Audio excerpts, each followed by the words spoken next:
Hey guys, I am here with the second layout for Let's Get Messy Wednesdays, where I'm going to be showing you just some more ways to use mixed media on your layout. So that would include paints, stamps, mists, watercolors, gesso, Vicky Bouton crayons, all those types of things. Today I'm going to be using some mists and possibly some stamps or a stencil. I haven't decided yet, but the foundation of my background is going to be with mist. So I also want to welcome some other ladies that are going to join me with this monthly series. So check the link below. I've got Dollie, Amy, and Becky, who will all be joining me, and you can check their links below and check out what they did with their mixed media page. So you're going to get 4 times the fun this month and months to come. One other thing, if you are a YouTuber and you are watching this video, just message me if you would like to join in on this monthly series. It will be, we're putting videos up the first Wednesday of every month. We would love to have others join us if you would like to share some inspiration. Okay, let's get back to the layout. I'm going to be using 3 mists here.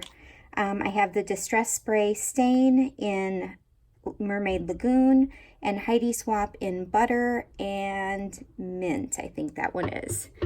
So I'm just going to, I'm so sorry, it never fails. I start filming live and someone's trying to get my attention. So here I am back. This is going to be the mint first, and all I'm going to do is spray it. Now this paper does not have gesso, so when I spray it, it's most likely going to soak right into this paper.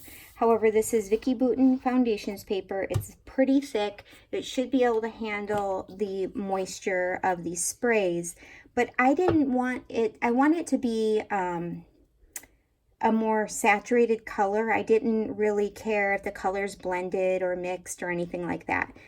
So what I'm looking for is kind of 3 messy sprays of color, kind of maybe that might remind you of paint splatters or something of that nature. And I have not practiced this, so who knows, maybe I'll be starting over after this one, but let's see how it works out. Okay.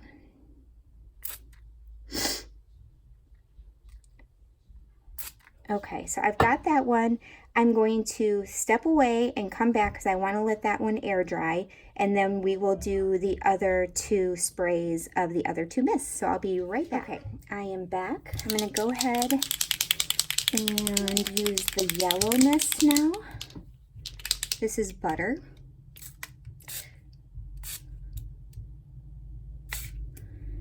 Now that one didn't spray exactly how I would like, but fact of the matter is it's probably going to be covered up by my photos, but I'm going to sop up a little bit of that. Okay. And now, since I know if this blue mixes with anything, it's not going to cause any weird coloring, I'm going to go ahead and add my blue.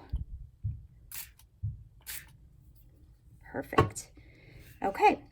I'm going to let that dry, and then I will come back probably on fast forward to show you the rest of the process and how I bring just a little bit more mixed media in with possibly stamps or stencils.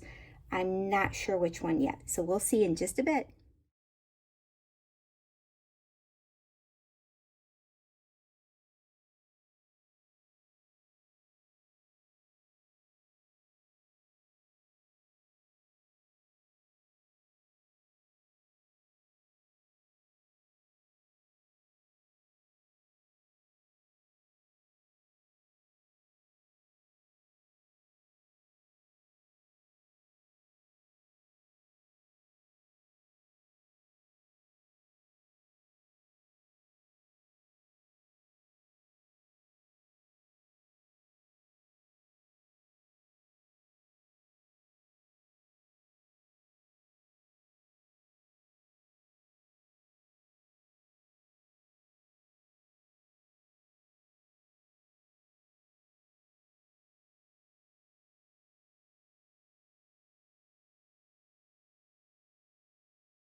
Okay, so I've got my sprayed background, and I wanted to add some additional texture.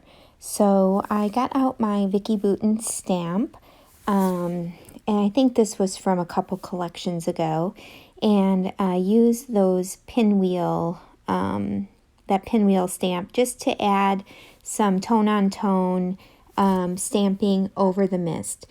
I have my picture set up there, and I kept moving it to make sure, because I knew a lot of this was going to be covered up. And that's the one thing you have to keep in mind when you do mixed media, is that you need to kind of have your photo mat ready so that you can test it out to make sure that you're not going to be covering up absolutely everything you've done. In this case, I did cover up a big bulk of the sprays, but I knew that was going to happen. I knew in my mind that it was only going to be peeking out around that photo, and I'm totally fine with that. So now I'm going to use a Heidi Swap silk screen with some of that paint she uses, and it says Adventure Seekers. I had the biggest problem with this, and I actually ended up just throwing it away. Because as you'll see when I lift this up, for whatever reason, it did not all go through the silk screen. And I tried it a couple times. I would just lift up and take a peek, and it wasn't working. So I had to take quite a bit of time to fix that once you see what happens here. And not only did it not get the paint through, but it also tore some of my paper. So I had a huge problem on my hands after I did this, because all of my embellishing and the rest of my layout was going to be based on covering up all of the problems that were caused by that silk screen. At this point, I really loved my background, so I did not want to start over. So I made what I had work. And honestly, I see where all the issues are, but I don't think anybody looking in my scrapbook is even going to be able to pick it out, because it is a homemade background. So I guess you're going to expect some imperfection. So I went back with that paint and a paintbrush, and I just filled in all of those letters that were kind of missing or not as dark. And it works out fine. Like I said, I don't love it, but I'm certainly not going to start over, because I really do like the background. And in the end, I really do love how it does turn out. So you'll see there's like a smudge on the paper down by that E, and then where the paper ripped on the right hand side of the S, and I'll figure out a way to handle that. Now these little, I think they're umbrella tops is what they're supposed to be, from the new Maggie Holmes collection. What is it? Sunshine and Happiness, maybe? I cannot remember. Anyway, on the 6x8 paper, they had some of these little umbrellas, so I decided to fussy cut those out. I inked the edges with black distress ink, and just to give them a little bit of a finishing touch. And then I scattered those kind of around the page. And I knew I was going to use those, so that's why I went with those pinwheel stamps as well. I thought they would really coordinate well together. And finishing off any of your fussy cutting edges with inking, whether it be a tone-on-tone ink, a light gray ink, or a black, it really hides any imperfections in your fussy cutting. So when I fussy cut, I usually do ink the edges of my cutting, because I'll be honest, I'm not a very good fussy cutter. Now, the rest of this layout literally took me about an hour and a half, which is a long time. I decided to keep all of my embellishments in their color families on this layout. And this is a layout for my son's book. And yes, there are girls in the picture, but I didn't want this layout to be girly. I wanted it to be a little bit beachy feeling, and I don't mind pink in there, but I didn't want it girly. So I didn't want to use a bunch of florals and that sort of thing. So I went through the sticker sheet in that book there, and I literally went through every embellishment in my craft room, looking for colors to go with the colors I had on the layout. The yellow I didn't have much trouble with. The mint green was a little bit of a struggle. In fact, I don't have that much on that, but I think it's okay. The blue gave me the hardest time because it's a really unique blue color, and I was just having a hard time finding the right colors to match that. So you'll see I've got a couple cameras. I've got those, here I'm trying to add this, I don't know what kind of bird that is, a crane, or I don't know, because part of it was blue, but it just was not working over there. I really wanted to make it work, but I end up putting that back on the sheet. But as you can see on that sheet, there's not much blue on there. There's a blue swimsuit, and I was not about to put that on there for my son's page. I just don't think it would have fit for the feel and the story from the page. The title is what really tells the story, I think. This is my son's first drive with friends to the beach, which is about a 2-hour drive from our home. And he's 17. He's getting ready to finish his junior year. And although, he's been driving for a year, it's still nerve-wracking for a parent. But this was a huge adventure for him, in the fact that he has never driven that far. He's never driven that far with friends in the car. And it was just kind of one of those, I don't know, rites of passage, or just one of those things I think he could check off his list that said, I went, on a day trip to the beach with my friends. So that's kind of the story I'm going to tell. And you're going to see me just adding embellishments here and there. I do end up putting I think I'm adding right now this embellishment that says make every day count, and I really like how that kind of fills the corner there, because my photo is kind of in the upper left quadrant of the layout, and had I not found something larger for that bottom right quadrant, I feel like the layout would not have been weighed equally, if that makes sense. It would have been top heavy with not much on the bottom right corner. So I like adding that big card that says make every day count. And I'm going to put that down. And then eventually, as I'm putting down these different embellishments, I'm going to end up adding a gold star up in the left-hand corner. And that is going to kind of trigger me to then add some gold in each one of the color families of this layout. So right now I've got this gold. It kind of looks like a sun, but it's got gold around the outside, and then the inside is white. And I'm going to take one of those umbrellas and layer that over that so that the gold is kind of peeking out.